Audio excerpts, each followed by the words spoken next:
Hello and welcome to this month's RV podcast. With me today is Vic. Hello. And Witchley. Hey, what's up? So, Unfortunately, we had to delay this month's podcast a bit, but I'm sure it won't happen again in the future. so long as I don't get ill again. I couldn't really... My voice was practically gone last weekend. Yeah. Apparently I sounded like Marge Simpson. If, to cite one of my family members. Some remnants of Marge Simpson still lies in my vocal cords, but not nearly as bad as it was last weekend. Yeah, don't worry about it. You sound fine now. I imagine that wouldn't be very good for the podcast, so yeah. Well, who knows? Maybe people like it. I don't know. People haven't heard me with no voice, so it'll be quite a shocker. Right then. Let's talk about last month. Unfortunately, last month was a bit slow, and we didn't really get to do many of the things that we planned on doing. I personally wasn't really around much last month, so I didn't really pay too much attention to what was happening. I was more busy with my own stuff. Yeah, same here, unfortunately, and I believe I did also say that. But it's a good thing Witchley here was more engaged with the community happenings. I was. In fact, there were two major tournaments. Both weren't IO. They were hosted by Lil Mexican and White Doom. I say hosted, but White Doom's thing is actually still going on. Quite a big one. I'll start with his, I guess. So White Doom is hosting a 1v1 tournament at the moment. And right now, I believe it's just over 30 participants, that's like a completely insane for such a thing, if you ask me. Yeah. The first week has already passed, and it seems like most of the people who signed up did actually join in, so it's not like 30 participants who signed up and 15 will actually show up. And from what I've seen so far, it's actually quite a lot of fun. Basically everybody got set in a league of their own. It's, I believe, starts from D all the way up to A, and then you have the Champions League with like some of the best players, 6 of them I believe. So that way, everyone gets to fight on their own level. No White Doom versus anyone who's not prepared to go versus White Doom, luckily. Personally I've joined it. I believe you guys have not, right? No. Unfortunately not, and I kind of regret that, so I hope he's going to do something like this again soon. I'm pretty sure he is. He calls this Season 1, so I assume there will be a Season 2. Awesome. Don't worry about it.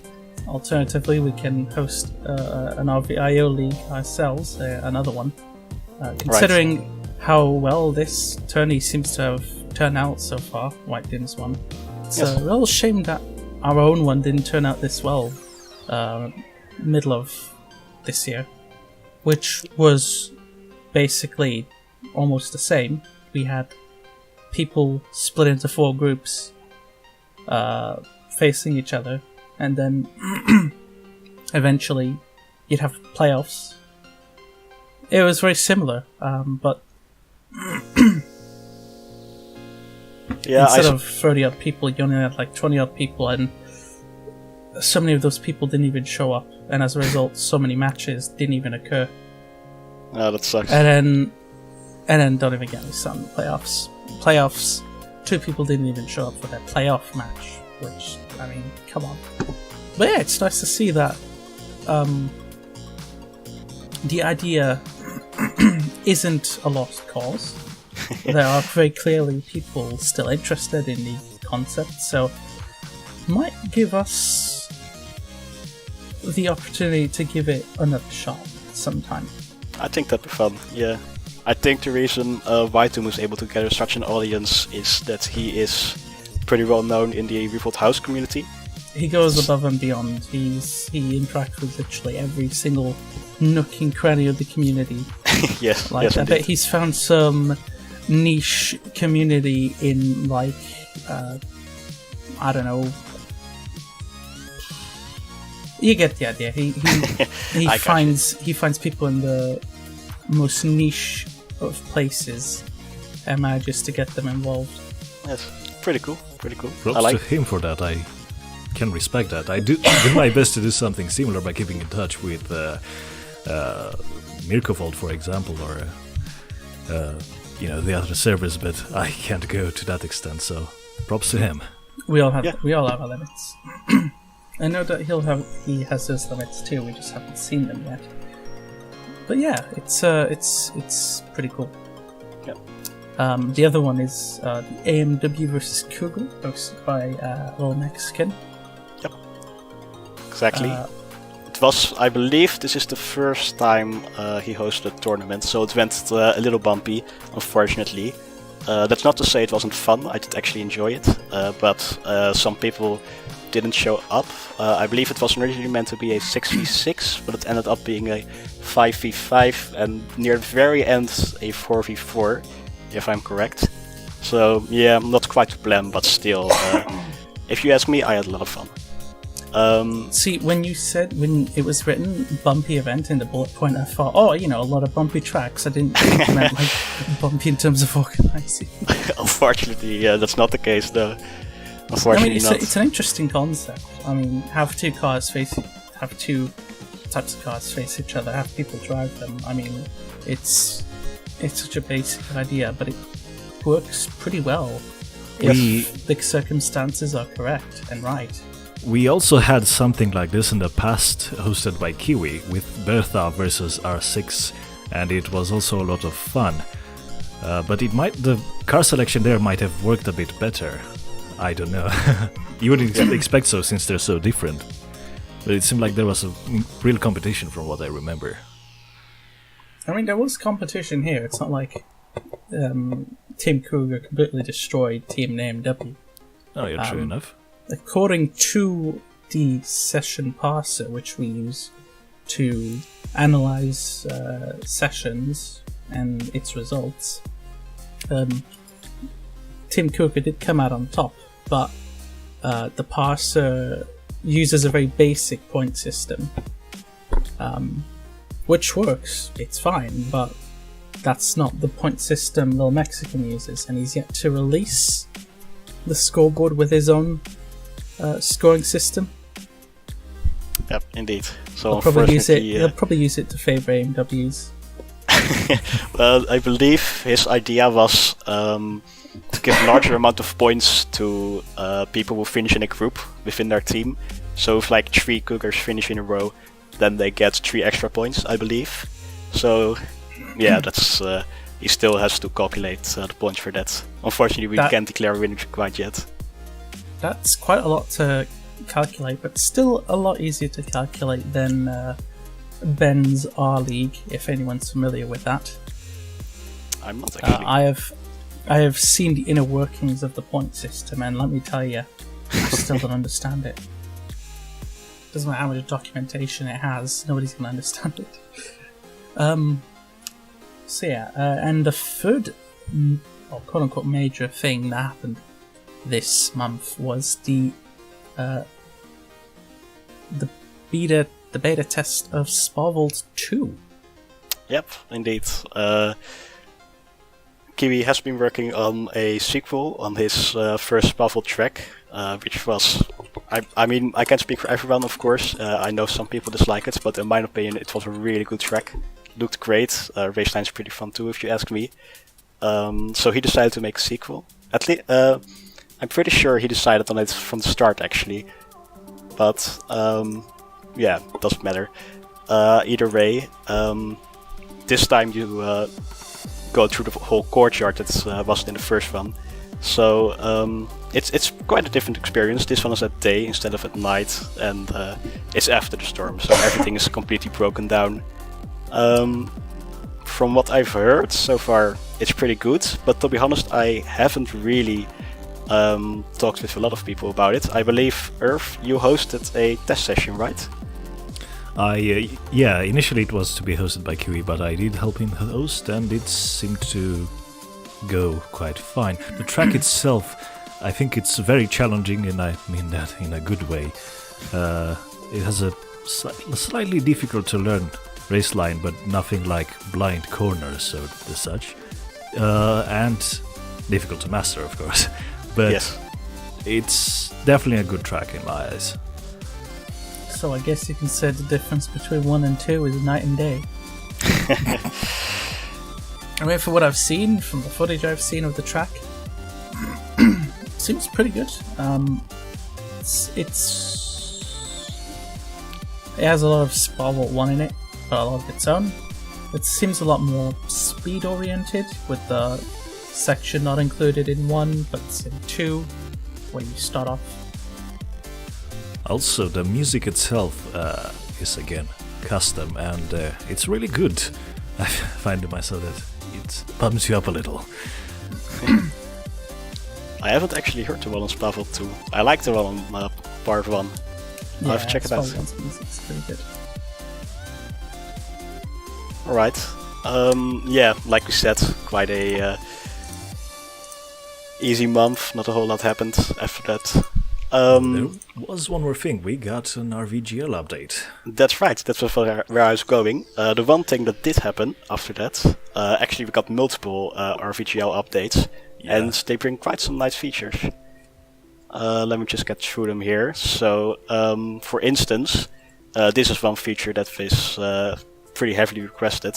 You can now swap vehicles in online races without actually having to leaving the lobby and rejoining.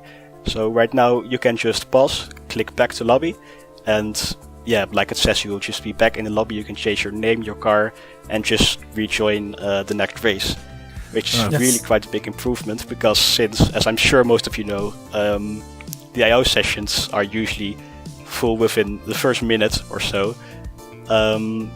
So this way, it's you way don't easier actually lose your spot by using this feature. Even if you are not ready, you won't get your spots taken as long as you are still connected.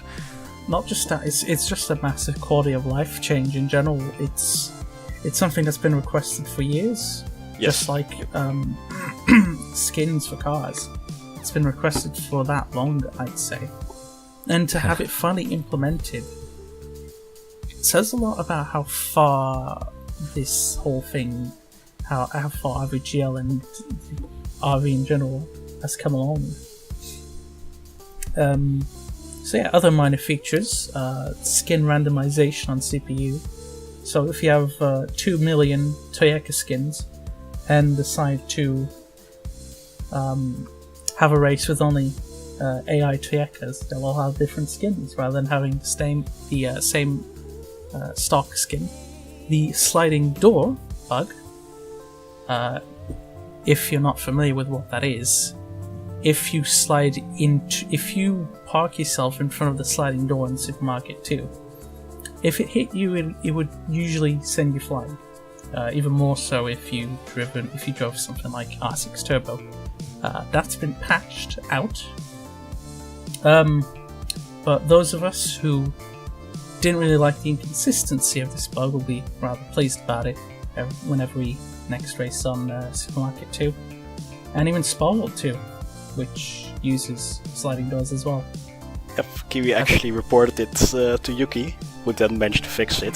The problem actually ended up being the fact that whenever any car respawns, just in the world you're currently in, then every car at that point can drive through these sliding doors. And once it has respawned, then everything goes back to normal. Yeah. Some more minor features involving... some new alphabet support for different kinds of languages, like Turkish, Slovak, Bavarian, Welsh, Livonian and Vietnamese, and romanization schemes for Indic, Slavic, Greek, Gregorian and Armenian. Jesus Christ, that's a lot. Also, I totally didn't read that out.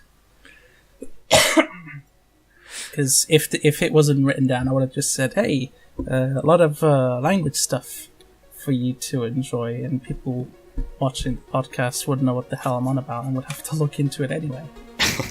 Yeah.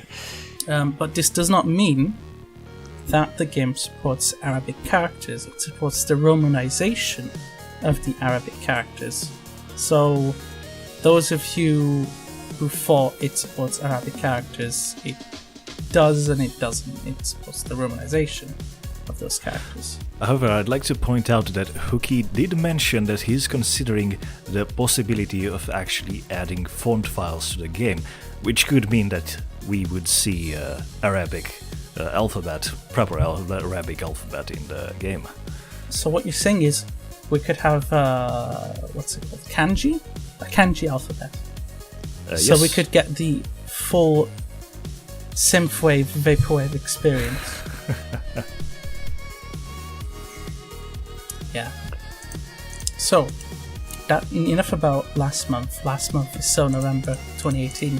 Let's talk about this month, which will have one big tournament, and it's not also at 6. Instead, it's the Christmas Carnival. Yeah, it was asked before last month in the Q&A section, and while I initially planned to do something a bit different, I decided Halloween Carnival was quite fun. Why not do the same, but this time with a Christmas flair to it. For those who aren't familiar with the Halloween Carnival, basically how it works is that we will decide on a base car. At the moment, it's either going to be Panga or a custom car. I think it was the car or something. Yeah, indeed, you're right. The players may participate in the races with that car, or they have the option to submit their own car, but only visual changes. It can be custom models, textures, or sound effects.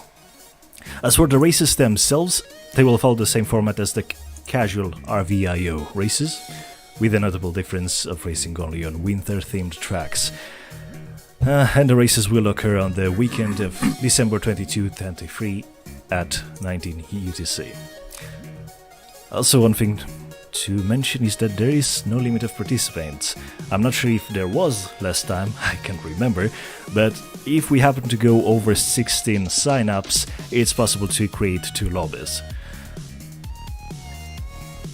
Sounds good. That's But about what it happens for- if they're over 32? 3 lobbies. Sky's the limit. Basically. That's quite optimistic. So you'd rather be optimistic than pessimistic, I suppose. Who knows, maybe we can get the entire 1v1 tournament squad in. Just have the entire server. What could go wrong? Exactly. So yeah, that's our plans for this month. Unfortunately, because of a lot of things in the background, we won't be able to do Allsfair 6 this month. It's also a good idea to mention that it might become a biannual event rather than something 3 times a year. So instead of it happening 3 times a year, it'll only happen twice a year. We're not sure if it's going to be next month, but Allsfair 6 is definitely happening early 2019. Like, that's a guarantee. When in early 2019? Well,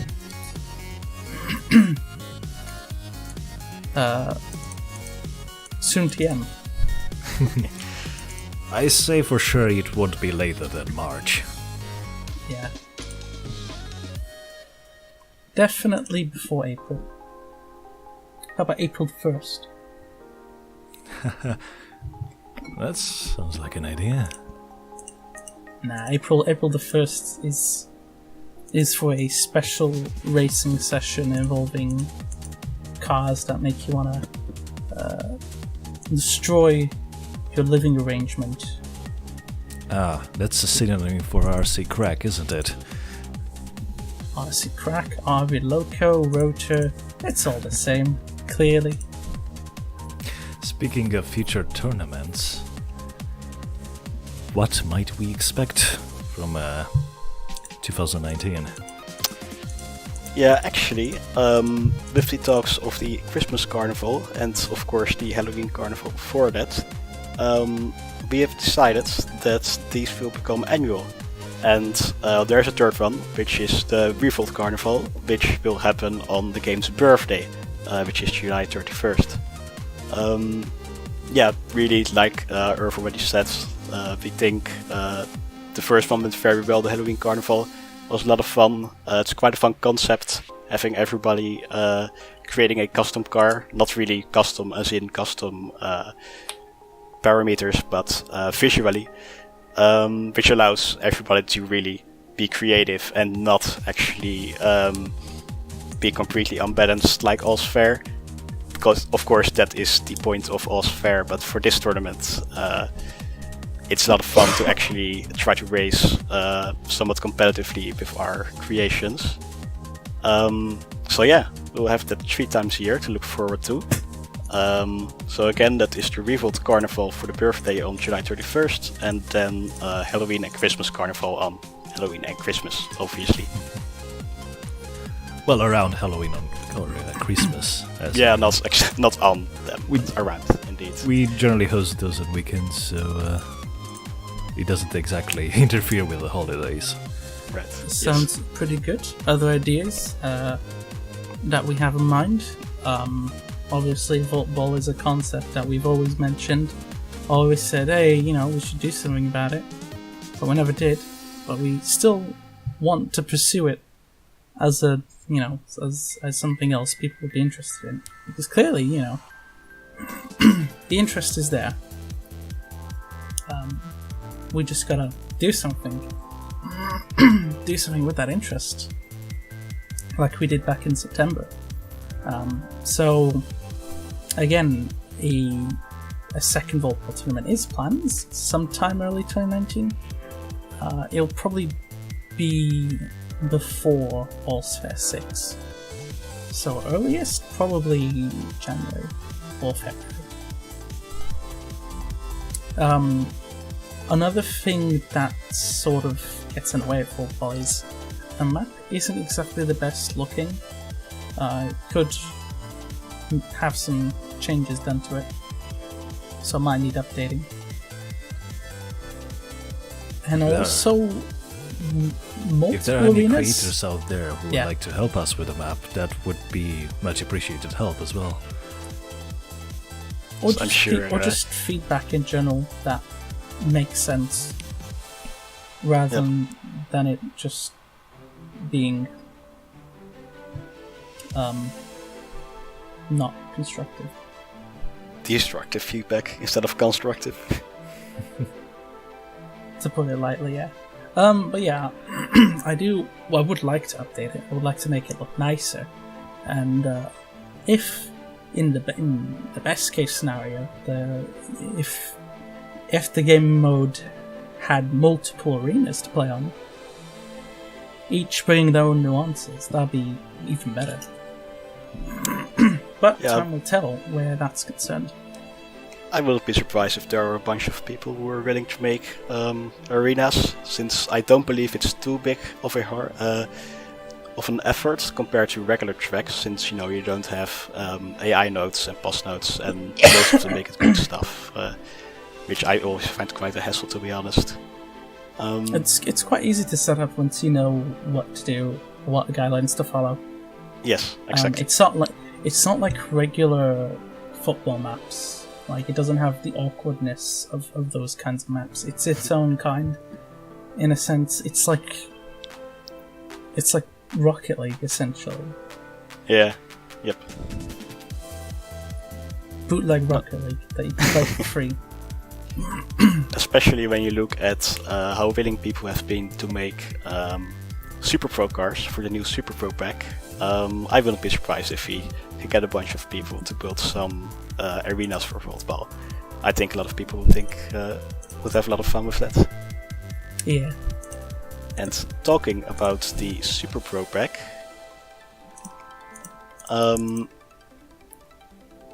that is a thing that we're currently in the process of building. Still in the process of building. Yes, that's a very important part. It's not actually finished yet. We're still working on it. There hasn't really been much progress on it lately, but some people are still working on superhero cars. I do recall Shara's working on one. Zark's working on one. I have 3 in my folder which I haven't touched in a month. But hey, I can still technically say I'm working on them since they aren't finished yet. We'll get them one day. If we include everything that's still a work in progress, it could very well reach around 20 cars, doesn't it? 16, give or take. I believe that's at least quite in line with the current classes in the RVIO car pack. I think that'd be a nice number. Yeah. Back to tournaments though. I did mention, hey, we should maybe give 1v1 tournaments a chance, but there are other kinds of 1v1 tourneys that we've done in the past, which we haven't really explored since, like a drifting tournament, for example. We haven't done that since 17 July. Yeah, damn. Another interesting idea would be like 1v1 battle tag, I guess. That actually sounds super interesting, because battle tag in the past used to be very chaotic with more than, 8 players. More than 2 players in Super. More than 2 players. I think I really want to see something like that. Or team racing tournaments, have it. The team obviously it wouldn't be able to involve power-ups because, good God, the last time we tried that, and it didn't end very well. There are some ideas which could be explored with team racing. Could just be standard races, A versus B. Could involve some sort of elimination aspect where it's essentially. Yeah, that's an idea I need to elaborate on another time if we decide to follow on for it. It's not really something I have the intellectual capacity to elaborate on right now in the podcast.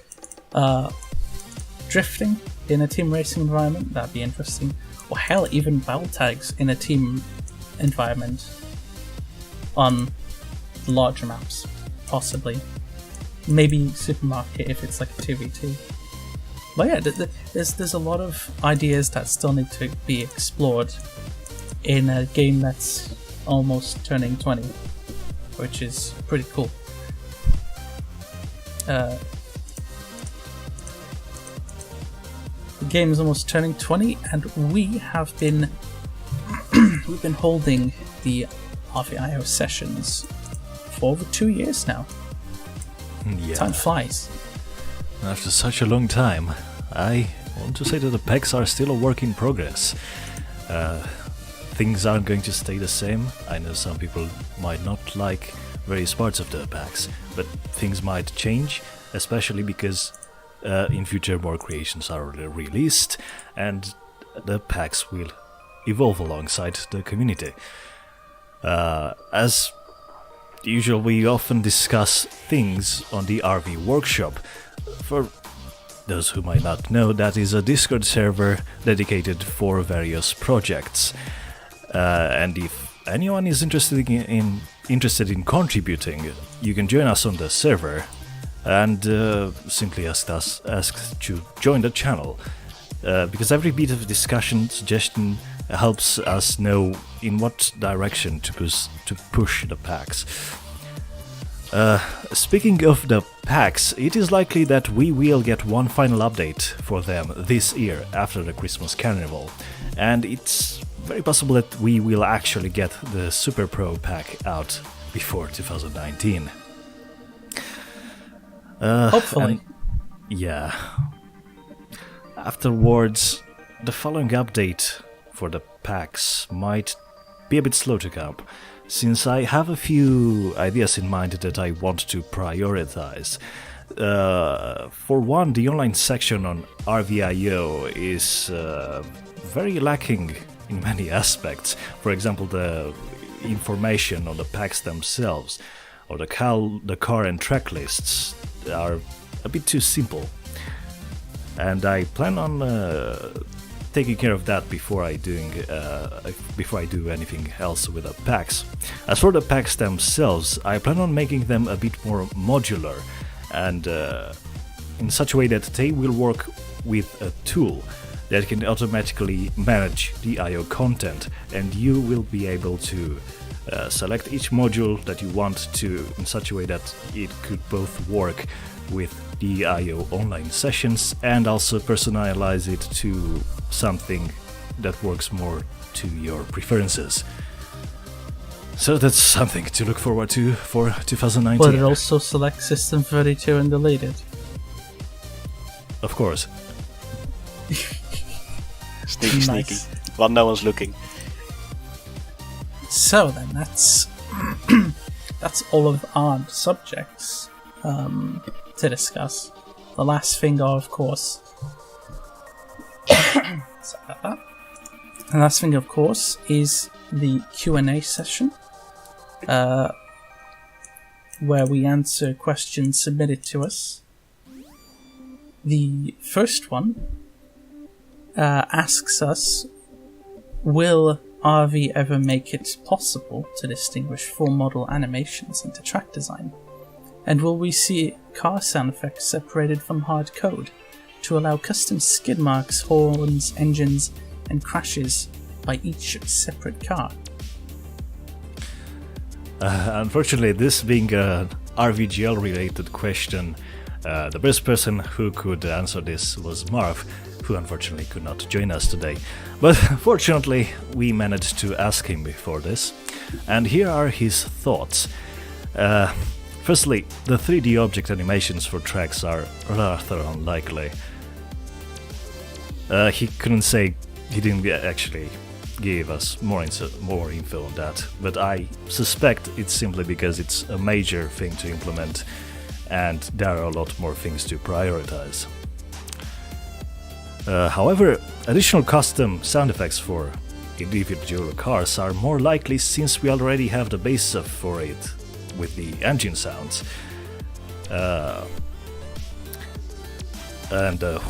I think, the custom horns in particular should be easy to implement. However, the custom skid sounds and the crash sounds are a different matter, because they are meant to be material based and they should be defined in tracks, not in individual cars. But in the end, it also comes down to how much time Hookie has, what's suggested on the forum, and how many people are in favor of each suggestion.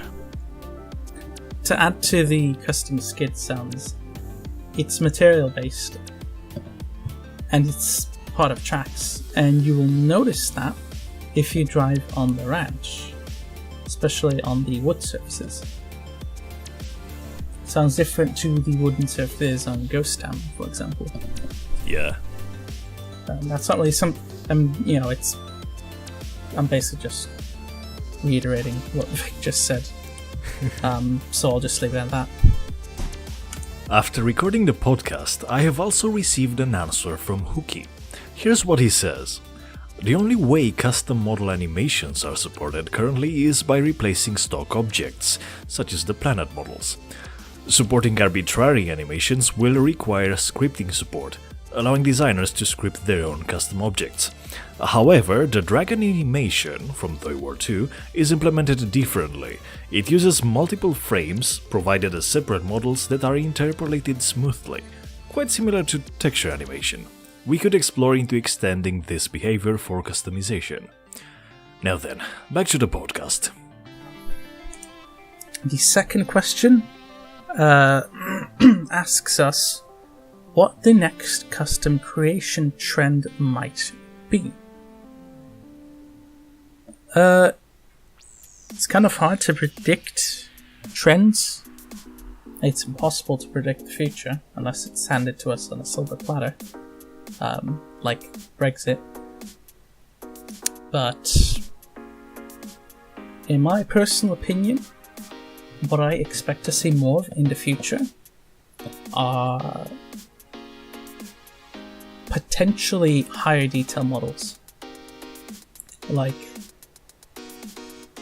models that are higher detail than the stock cars. So cars with more than 300 polys, 300, 400. Instead of it being 300, 400, I don't know, maybe 1,000 poly vehicles. I don't see that being a far-fetched matter. We have seen some very good-looking ones, which were around that poly count. I would actually be... Sorry? I would actually be very interested in something like that. And I feel like people are a bit discouraged because the IO packs tend to lean more towards very stock-like content, which does mean lower polygon models. But I myself would want to see higher detail models in the IO packs eventually. But the only issue is, right now, higher detailed models stick out like a sore thumb compared to the rest of the IO pack. Like Fimix Acclaim GT looks fantastic, but compared to the rest of the IO pack roster, it sticks out because of its detail.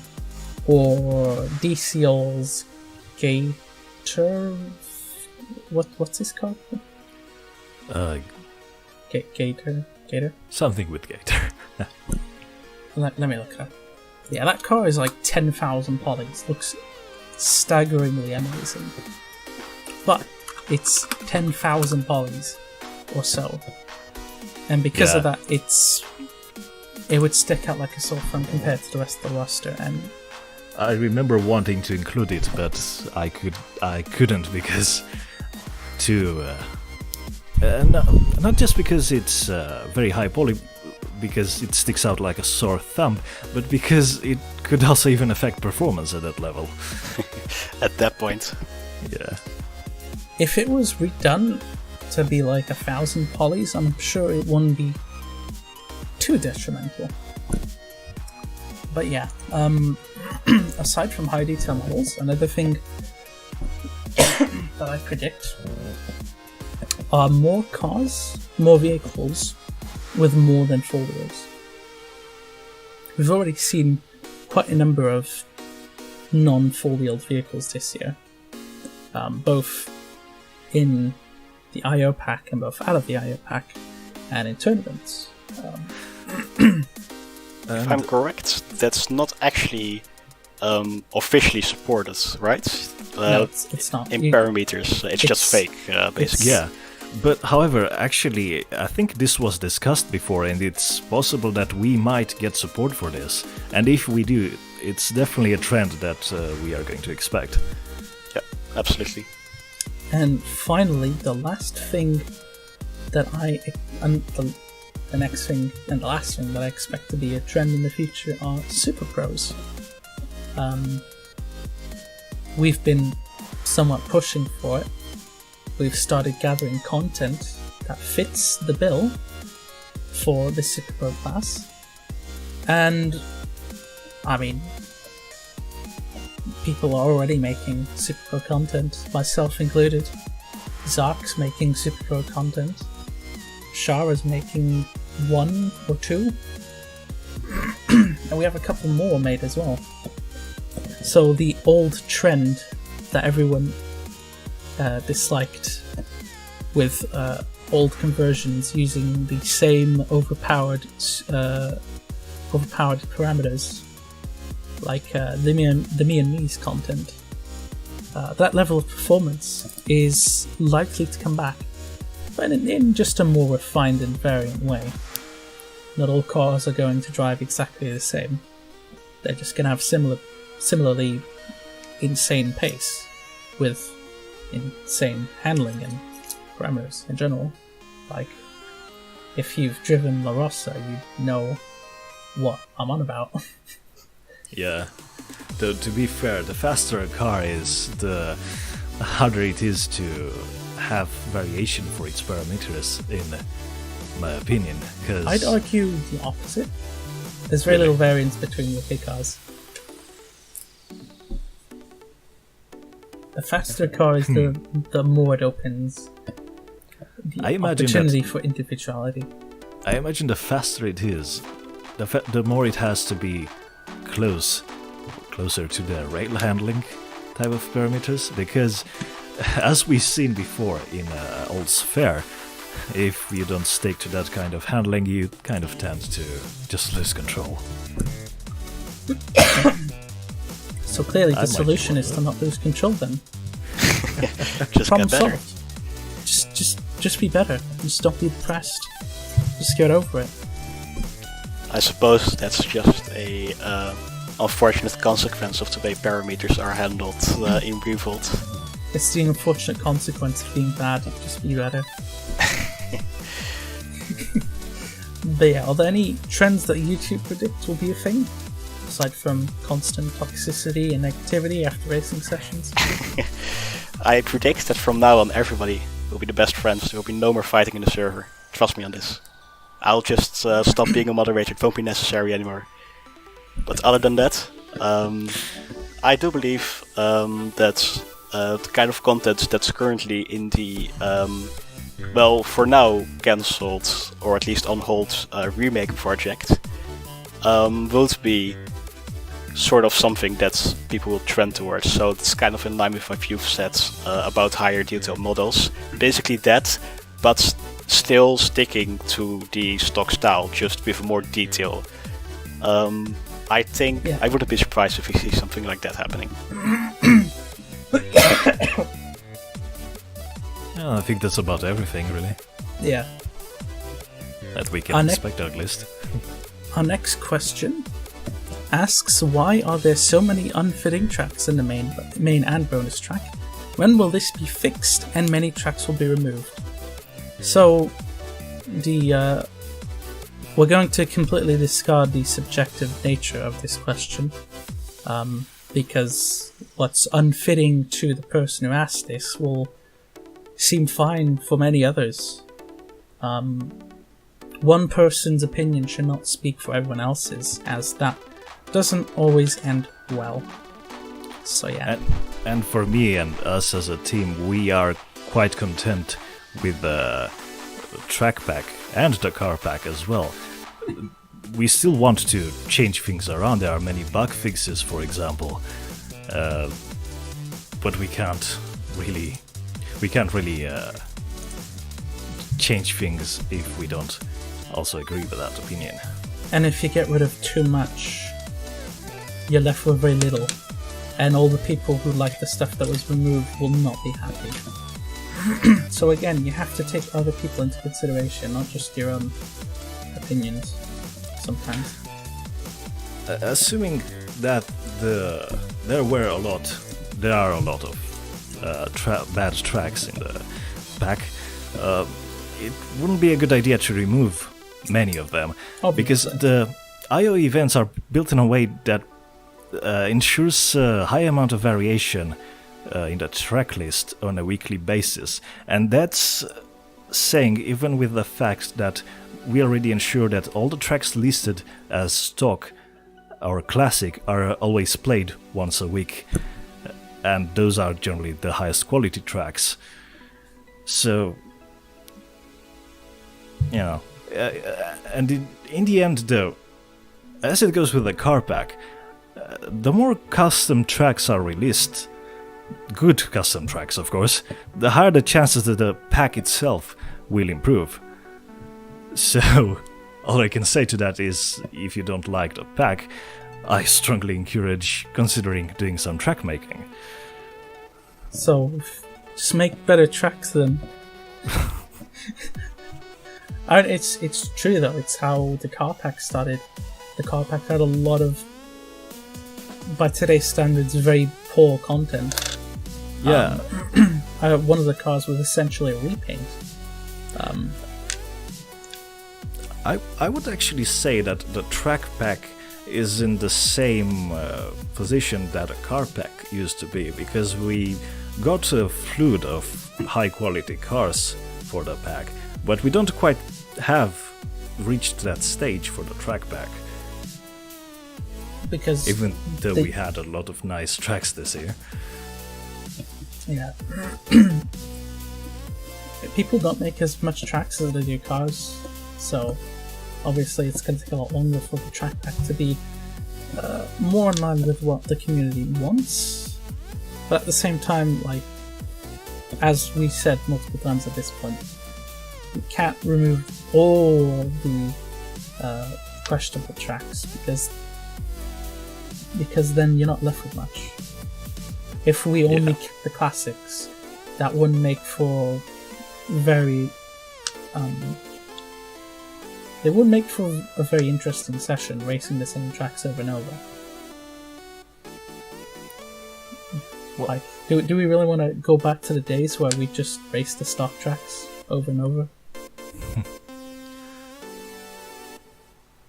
Well, one thing I could consider doing about this is to ensure that each session actually starts with only stock and classic tracks, so anyone who doesn't like the regular and lower quality tracks can just leave the races and let others race, I guess.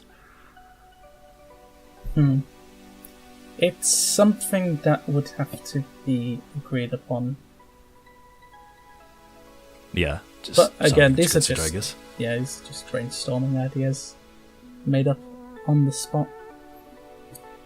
So yeah, and our final question is, it asks, why is the track and car picking process democratarian? The packs themselves are not officially following a democratic system, but it was done a few times, in particular the last 2 updates, mostly to test how it works. Personally, I came to the conclusion that I do not quite like the system, so no, it is not a democratic system. However, everyone is allowed to submit and discuss suggestions, which can easily sway our opinions on things. But in the end, the final decisions are up to us, the IO team. Yeah, we were sure swayed to change IndyB to a pro. Hey, remember those days? But yeah, on the one hand, like, this balanced way, this is a good balance between deciding what we want and deciding what the server and the community wants. Because deciding what we want isn't always going to work out, and deciding what the community wants doesn't always work out either. Because there was a time where we relied solely on the community for our big decisions, and that resulted with Chill to the Bone being added and RV Temple being removed. That's a good point. RV Temple could really do with being re-added with power-ups someday. Yeah, I think that was the reason why it was removed, because it didn't have power-ups, and that moment we didn't really bother giving it any power-ups, so we just removed it for the time being, at least.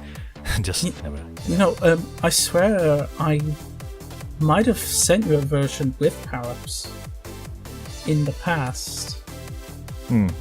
I'll have a look then.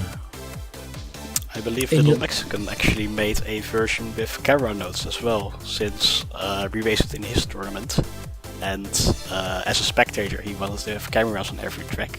So maybe you should contact him and see if he can send that over. I believe if you combine both the pickups and the new cameras, it might actually be quite a nice track. Yeah? Yeah, agreed. Make sure to find my version of the track on your 15 hard drives. As for Chill to the Bone, the thing with it is that it's visually a very high quality track, and it looks quite stock-like. And the real reason we removed it is that it's not compatible with the rear-wheel drive cars, which obviously not everyone would be aware of. And also a lot of the objects in the track are non-solid, and they really should be. But again, that's just a case of a minor fix. Just import it into Blender and re-export it. And that seems to be all for today. I hope you have had a good time listening to us ramble on about this small community. It's been a good year. It's had its fair share of ups and downs. Yep. And hopefully this time next year we won't be hopefully it'll be, I don't know, better. Maybe the same. Even better, I would say. You're already great. Yeah. Today's been a great today. This year's been pretty good for the community. The amount of tracks and cars is incomparable. Or uncomparable? Yep. I don't know. Absolutely. You get the idea. Yes. This year's been. It's going to be a hard one to top. Is what I'm saying. One thing I like to mention on the spot about this is the fact that we actually had the most Revolt.io sessions this year in comparison to the past 2 years, and I mean by nearly 50%. And I hope it's going to carry on that at the same level from now on.